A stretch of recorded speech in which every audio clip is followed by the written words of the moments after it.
Good morning વિદ્યાર્થી મિત્રો. ચલો વિજ્ઞાનમાં આપણે પ્રકરણ 12 ઘર્ષણમાં આગળ વાત કરીશું. આગળ આપણે સમજી ગયા કે ઘર્ષણ બળનો આધાર વસ્તુની સપાટી પર હોય છે. આગળ આપણે ઘર્ષણ વિશે થોડી માહિતી મેળવી. આજે આપણે બોક્સને ગતિમાન રાખવા સતત બળ લગાડવું પડે છે તેના વિશે અભ્યાસ કરીશું. પ્રવૃત્તિમાં શું છે તો આપણને ખ્યાલ જ છે કે બે સપાટીઓના ખરબચડાપણાના ભાગોમાં જોડાણને કારણે ઘર્ષણ લાગે છે. બે સપાટીઓને બળપૂર્વક દબાવવામાં આવે તો ઘર્ષણ બળ વધશે. જ્યારે સાદડી પર કોઈ વ્યક્તિ બેઠેલો ન હોય તો શું થાય, અને બેઠેલો હોય ત્યારે ચટાઈને અથવા તો સાદડીને આપણે ખેંચીએ તો શું અનુભવ થાય? આ તો આપણે પ્રવૃત્તિ ઘરે પણ કરી શકીએ. તો શું છે તો કે ભોંયતળિયા પર મૂકેલી ચટાઈ છે એની ગતિ કરાવવી સહેલી છે, એટલે કે સાદડીને ખેંચવી સહેલી છે. પરંતુ તે ચટાઈ પર જો કોઈ વ્યક્તિ બેસે તો શું થાય છે તો બે સપાટીઓ વચ્ચે થયેલ જોડાણને લીધે ઘર્ષણ ઉદ્ભવે છે. જો બે સપાટીને મોટા બળની એકબીજા પર દબાવવામાં આવે તો તેમની વચ્ચેનું જોડાણ મજબૂત થવાથી ઘર્ષણ વધે છે. તેની ચટાઈ પર કોઈ વ્યક્તિ બેઠેલ ન હોય ત્યારે સહેલાઈથી ગતિ કરાવી શકાય છે. પણ જો એ ચટાઈ કે સાદડી પર કોઈ વ્યક્તિ બેસેલી હોય અથવા કોઈ વસ્તુ ભારે પડેલી હોય તો ઘર્ષણ ઉદ્ભવવાને કારણે ચટાઈને અથવા સાદડીને ગતિ કરાવી અઘરી છે અથવા તો મુશ્કેલ છે. આમ આ પ્રવૃત્તિમાં આપણે સમજ્યા કે બોક્સને ગતિમાન રાખવા પણ શું થાય છે, સતત બળ આપવું જોઈએ. તમે જો ભારે બોક્સને એક જગ્યાએથી બીજી જગ્યાએ ખસેડવું હોય તો શું થાય છે તો કે એક દમ દેવો પડે છે. આપણને કંઈક અનુભવ થાય છે કે બોક્સને સ્થિર સ્થિતિમાંથી ગતિમાન સ્થિતિમાં લાવવું હોય તો આપણે બોક્સને તે જ દિશામાં ગતિ ચાલુ રાખવી જોઈએ. પદાર્થની સ્થિર સ્થિતિમાંથી ગતિમાં લાવવા માટે જરૂરી બળ એ સ્થિર ઘર્ષણ બળનું માપ છે. આનાથી વિપરીત શું છે કે જ્યારે પદાર્થને અચળ ઝડપથી ગતિ ચાલુ રાખવા માટે જરૂરી બળ તે સરકતા ઘર્ષણનું માપ છે. આમ ઘર્ષણનું આપણે રોજબરોજ આપણી જિંદગીમાં અથવા આપણા વ્યવહારિક ઉપયોગમાં ઘણો ઉપયોગ થાય છે અથવા કરીએ છીએ. ઘર્ષણ એ જરૂરી છે કે એક જરૂરી દૂષણ છે તેના વિશે આપણે અભ્યાસ કરીએ. તો શું છે તો કે કોઈ કાચનો ગ્લાસ કે માટીનો ઘડો, એટલે એને કુલડી કહેવાય, એ બેમાંથી કોને પકડવી સરળ છે? તો તમે આ પ્રયોગ કર્યો છે અથવા તો તમે રોજબરોજ અનુભવો છો કે એક હાથમાં કાચનો ગ્લાસ પકડો, એક હાથમાં માટીનો ઘડો અથવા વાસણ પકડો. તો કાચના ગ્લાસની બહારની દિવાલ કેવી હશે? ચીકણી, અને તેના પર રાંધવામાં તેલનું સ્તર લાગેલું છે. હવે તેને પકડવું સરળ બનશે કે મુશ્કેલ બનશે? જરા વિચારો. જો ઘર્ષણ બળ ન હોય તો કાચના ગ્લાસને પકડી રાખવું શક્ય બનશે તો કે ના? ભીના અને કાદવવાળા રસ્તા પર કે આરસ અથવા માર્બલના ભીના ભોંયતળિયા પર ચાલવું કેટલું મુશ્કેલ છે તે તમે જાણો છો. અથવા તો શું થાય છે તો કે ઘર્ષણને કારણે આપણે ભીની કે કાદવવાળી રસ્તા પર ઝડપથી ચાલી શકતા નથી. જ્યારે માર્બલ અથવા આરસના ભોંય પડ્યા લીસા ભોંયતળિયા પર ચાલવું કેવું છે? સરળ છે, કારણ કે લીસું છે એટલે ઘર્ષણનું પ્રમાણ ઓછું હોય છે. જો ઘર્ષણ ન હોય તો પેન કે પેન્સિલથી આપણે લખી શકતા નથી. જ્યારે તમારા શિક્ષક બ્લેકબોર્ડ ઉપર ચોકથી લખે છે ત્યારે તેની રફ સપાટીમાં થોડા કણોને શું કરે છે તો જો પાછળ આપેલું છે તો કે થોડા કણોને ઉતારી દે છે. તે એટલે શું? ચોક થોડોક આગળથી બટકાઈ દે અથવા તો ઘસી દે છે.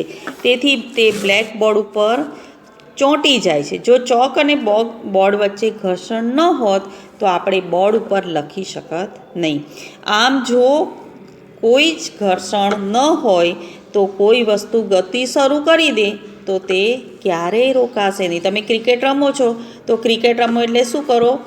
બોલ મારો, બોલિંગ કરો, બેટિંગવાળો ફટકારે બોલ ખૂબ દૂર જાય છે. દૂર ગયા પછી એક સ્થિતિ એવી આવશે કે એક બોલ ગમે તે જગ્યાએ અટકી જશે અથવા પડ્યો રહેશે. શું કામ? તો એને જમીન સાથે ઘર્ષણ બળને કારણે તેની જે ગતિ હતી એ ધીમે ધીમે ઘસાતી ઓછી થઈ અને એક સમય એવો આવ્યો તે ઘર્ષણને કારણે તે બોલ કોઈ એક જગ્યાએ રોકાઈ જશે. આમ જો રસ્તા અને વાહનોના ટાયરોની વચ્ચે ઘર્ષણ ન હોત તો વાહનો એકવાર ગતિ શરૂ કરી દે તો એ ગતિ રોકી શકતા નથી. ગતિ ચાલુ જ રહે અને ક્યારેક એવું થાય કે એક્સિડન્ટ થાય. પણ આવું બનતું નથી. શું કામ? તો કે વાહનોના ટાયર અને રસ્તા ઉપર બે વચ્ચે ઘર્ષણની પ્રક્રિયા થાય છે, જેથી આપણે બ્રેક મારીએ એટલે આપણું વાહન થંભી જાય છે. એવી જ રીતે દિવાલમાં ખીલ્લી ન ઠોકી શકાત. જો આપણે દિવાલની અંદર આપણે ખીલ્લી ઠોકીએ તો એ બે વચ્ચે ઘર્ષણ ઉદ્ભવે છે અને ઘર્ષણને કારણે ખીલ્લી ઠોકાઈ જાય છે. આમ ટાઈમાં ગાંઠ બાંધવી આ બધા શેના છે? ઘર્ષણના ઉદાહરણો છે. ઘર્ષણ વગર કોઈ પણ ઇમારત પણ બાંધી શકાતી નથી. આમ વિપરીત ઘર્ષણ હાનિકારક પણ છે. ઘર્ષણને કારણે શું થાય છે? તો અહીંયા આપણને હું આગળ સમજાવું તો શું કહે છે કે ક્રિકેટ બેટ, આપણે ક્રિકેટ રમીએ છીએ તો ક્રિકેટ બેટનું હેન્ડલ ખરબચડું રાખવામાં આવે છે. તમને ખ્યાલ હશે જ, બધા ક્રિકેટ વિદ્યાર્થીઓ રમેલા જ છો. તો ક્રિકેટ બેટનું હેન્ડલ ખરબચડું રાખવાથી શું થાય છે? તો કે હેન્ડલ છે એનું હેન્ડલ અને હાથ વચ્ચેનું ઘર્ષણ વધે છે. આથી હેન્ડલની પકડ મજબૂત થઈ જાય છે અથવા બને છે. આથી ક્રિકેટ બેટનું હેન્ડલ ખરબચડું રાખવામાં આવે છે. એવી જ રીતે બૂટ ચંપલના તળિયા એટલે કે નીચેના તળિયાના સોલ લાંબા સમયના વપરાશ બાદ ઘસાઈ જતાં લપસણા બની જાય છે. ઘસાતા જાય એટલે ક્યારેક શું થાય? આપણે લપસી જઈએ છીએ. તો લાંબા સમયના વપરાશ બાદ શું થાય છે કે રસ્તા સાથેના ઘર્ષણને કારણે બૂટ ચંપલના તળિયા ઘસાઈ જવાને લીધે લીસા થઈ જાય. પરિણામે સોલ એટલે કે ભોંયતળિયા અને જમીન વચ્ચેનું ઘર્ષણ ઘટી જાય છે અને બૂટ ચંપલના તળિયા લપસણા બને છે. આમ ઘર્ષણને લીધે વસ્તુઓ ઘસાઈ જાય છે. પછી ભલે તે સ્ક્રૂ હોય, બોલ બેરિંગ હોય કે બૂટ ચંપલના તળિયા હોય. તમે રેલવે સ્ટેશન પર ચાલવાના ઓવરબ્રિજ પર ઘસાયેલા પગથિયા પણ જોયા હશે. હવે આગળ જોઈએ તો કે ઘર્ષણથી ઉષ્મા ઉત્પન્ન થાય છે. ઘર્ષણથી ઉષ્મા ઉત્પન્ન થાય છે એટલે શું? તો કે ઘર્ષણને કારણે એક પ્રકારની ગરમી ઉત્પન્ન થાય છે. બહુ શિયાળામાં ઠંડી લાગે તો બધા શું કરે છે? તો બે હાથ ઘસે છે. હાથની હથેળીઓ ઘસવાથી તમને શેનો અનુભવ થાય છે? તો કે ગરમીનો અનુભવ થાય છે.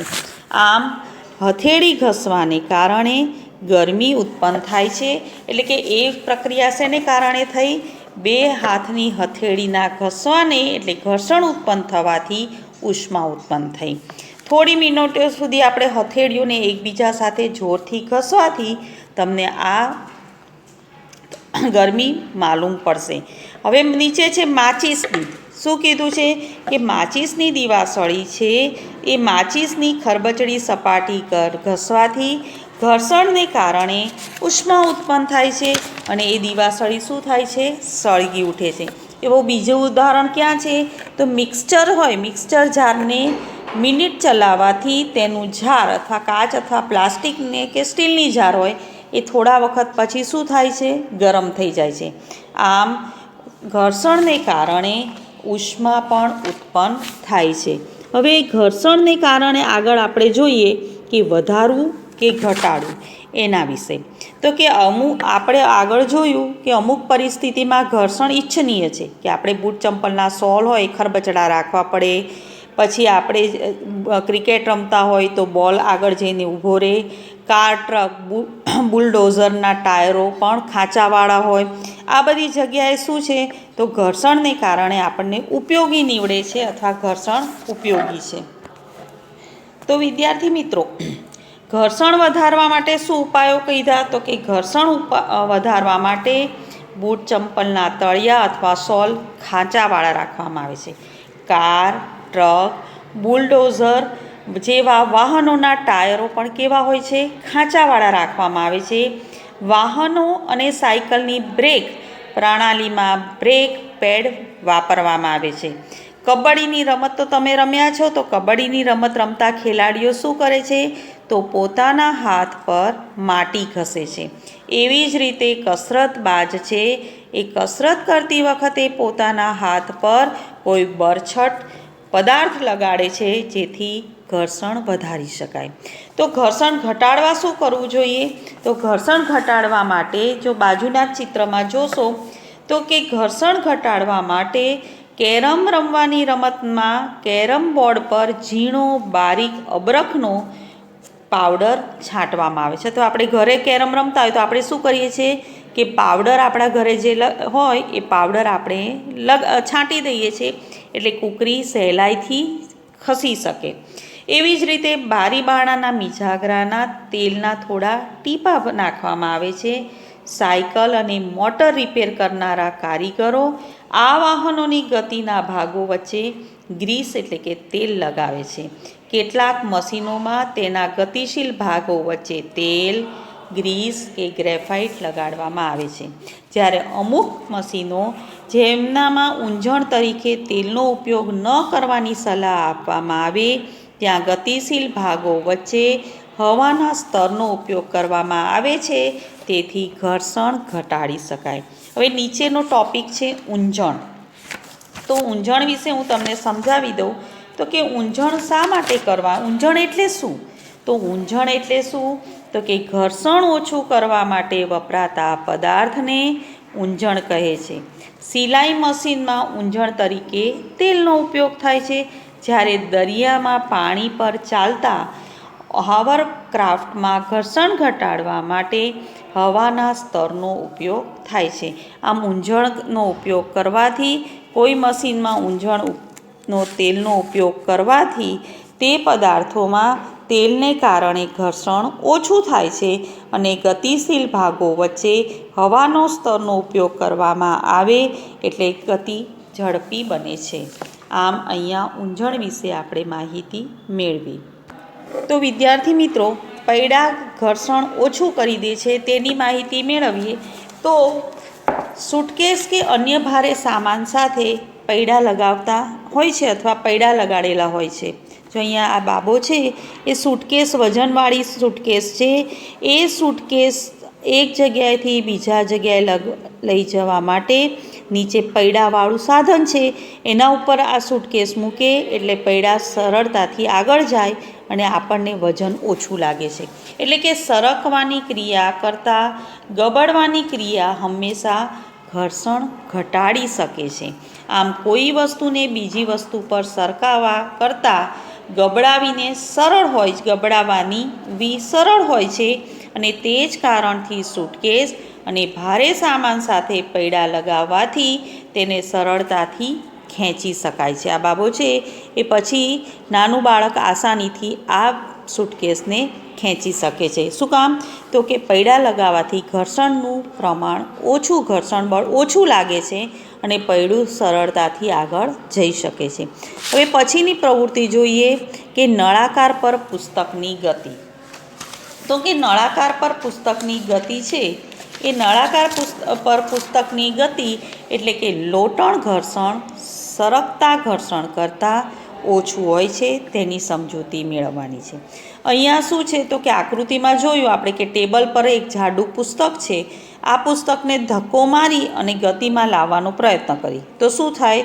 તો કે નળાકાર આકારની થોડી પેન્સિલ લઈએ અને આ ટેબલ પર જો પેન્સિલો લીધી અને એના ઉપર પુસ્તક મૂક્યું એટલે એ ટેબલ પર એકબીજાને સમાંતર મૂક્યું, તેના ઉપર જાડું પુસ્તક મૂક્યું, પછી પુસ્તકને ધક્કો માર્યો તો પુસ્તકની ગતિ આવવાથી પેન્સિલ શું થાય છે? બધી જ પેન્સિલ ગબડે છે. શું તમે અનુભવ કર્યો છે? તો આ પુસ્તકને સરકાવવામાં આવી રીતે કરતાં ગતિ કરવાનું સરળ છે. શું તમને લાગે છે કે પુસ્તકની ગતિ દરમિયાન અવરોધ ઓછો થઈ ગયો છે? તો કે હા.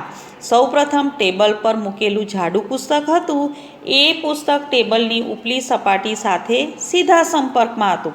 તેથી તેને ધક્કો મારીએ તો ધક્કો મારવાથી ગતિમાં લાવવા માટે ધારો કે તેના પર સ્નાયુબળ આપણે લગાવ્યું તો એ ટેબલ પરથી સરકીને થોડુંક આગળ જશે. જ્યારે ટેબલ પર એકબીજાને સમાંતર પેન્સિલો પર તે જાડું પુસ્તક મૂકી અને ધક્કો માર્યો તો એ ધક્કો મારવાથી સ્નાયુબળ બાય થયું એટલે કે ટેબલ ઉપર ગોઠવેલી પેન્સિલ ગબડે છે અને પુસ્તક આગળ ગતિ કરે છે. તો અહીંયા આપણે જોઈ શકીએ છીએ કે કોઈપણ વસ્તુને બીજી વસ્તુ પર સરકાવવા કરતાં ગબડાવીને હંમેશા સરળ બને છે, કારણ કે લોટણ ઘર્ષણ કરતાં સરકતા ઘર્ષણ કરતાં પણ ઓછું હોય છે. આમ અહીંયા શું છે કે લોટણ ઘર્ષણ એ સરકતા ઘર્ષણ કરતાં ઓછું હોય છે. તેથી મોટાભાગના મશીનોમાં શું થાય છે, સ્લાઇડિંગ બોલ બેરિંગનો ઉપયોગ કરી લોટણમાં બદલવામાં આવે છે. આપણા છતના પંખાઓ જોઈએ, સાયકલમાં ધરી જોઈએ અને કેન્દ્ર વચ્ચે શું હોય છે, બોલ બેરિંગ. રસોડાનું આપણું ફર્નિચર જોશો, એના ડ્રોવર આગળ પાછળ ખસેડે તેની અંદર એ શું લગાડેલા હોય છે, છરા જેવા બોલ બેરિંગનો ઉપયોગ કરે એટલે ખાના સરળતાથી આગળ પાછળ થઈ શકે છે. આમ આપણે અહીંયા હવે છેલ્લો ટોપિક રહ્યો છે, તરલ ઘર્ષણ એટલે શું. તો વિદ્યાર્થી મિત્રો, છેલ્લો ટોપિક છે પ્રકરણ 12નો ઘર્ષણમાં તરલ ઘર્ષણ એટલે શું. તો કે તમે જાણો જ છો કે હવા ઘણી હલકી અને પાતળી હોય છે, છતાં તેમાં પસાર થઈને ગતિ કરતી વસ્તુ પર હવા ઘર્ષણ બળ લગાડે છે. તેવી જ રીતે પાણી અને બીજા પ્રવાહીમાંથી પસાર થઈને ગતિ કરતી વસ્તુઓ પર પણ ઘર્ષણ બળ લાગે છે. આમ વિજ્ઞાનમાં વાયુ અને પ્રવાહીનું સામાન્ય નામ શું છે, તરલ છે. આમ કહી શકાય કે તરલ તેમાં પસાર થતી ગતિ કરતી વસ્તુઓ પર ઘર્ષણ બળ લગાડે છે. તો વિદ્યાર્થી મિત્રો, ચલો આપણે તરલ ઘર્ષણ વિશે સમજીએ. તો જે વહી ન શકે તેને તરલ કહેવાય? તો કે ના, જે વહી શકે છે તેને તરલ કહે છે. પ્રવાહી અને વાયુ બંનેનું સામાન્ય નામ શું છે, તરલ છે. હવા વાયુઓ, પાણી પ્રવાહીમાં પસાર થઈને ગતિ કરતી વસ્તુઓ પર ઘર્ષણને તરલ ઘર્ષણ કહે છે. લાગતા બળને તરલ ઘર્ષણ કહે છે. તરલોમાં ગતિ કરતી વસ્તુઓ પર લાગતા ઘર્ષણ બળમાં ઘસડાવું કહે છે અને ડ્રેગને આધારે તરલની સાપેક્ષે વસ્તુની ઝડપ, વસ્તુનો આકાર અને તરલના પ્રકાર પર રહેલો છે. જ્યારે વસ્તુઓ જ્યારે તરલમાં થઈને ગતિ કરે છે ત્યારે તેમણે તેમના પર લાગતા ઘર્ષણ બળને સમતોલીને પાર કરવું પડે છે. આ પ્રક્રિયામાં તેઓ ઊર્જા ગુમાવે છે. આમ ઊર્જાના વ્યય શક્ય તેટલો ઓછો થાય તેવા ઘર્ષણ ઘટાડવાના એક પ્રયત્નમાં એ વસ્તુઓને વિશિષ્ટ આકાર આપવામાં આવે છે, જેને સુવાહી અથવા તો ધારારેખી આકાર કહે છે. સુવાહી અથવા કેવો કહે છે, ધારારેખી. વસ્તુઓ ધારારેખી આકાર એટલે કે પક્ષીઓ, માછલીઓ જેવો આકાર. આ પક્ષીઓ એ શું છે, તો કે ધારારેખી આકાર ધરાવે છે. આ જ કારણે વિમાનનો આકાર પણ કેવો હોય છે, ધારારેખી બનાવવામાં આવે છે, જેથી તેનું તરલ ઘર્ષણની મદદથી તે પોતાની ગતિ કરી શકે છે અને તરલ ઘર્ષણ ઘટી શકે છે. આમ આ પ્રકરણમાં આપણે સ્થિત ઘર્ષણ, સરકતું ઘર્ષણ, લોટસ ઘર્ષણ, લોટણ ઘર્ષણ અને તરલ ઘર્ષણ વિશેની માહિતી મેળવી. અને આ પ્રકરણની હું પીડીએફમાં પ્રશ્ન જવાબ, પ્રવૃત્તિઓ અને MCQ તમને મોકલું છું. વિદ્યાર્થી મિત્રો, પાઠ વાંચજો, પહેલાં સમજજો અને સારા અક્ષરે પીડીએફ પાકી નોટમાં લખજો. Thank you very much.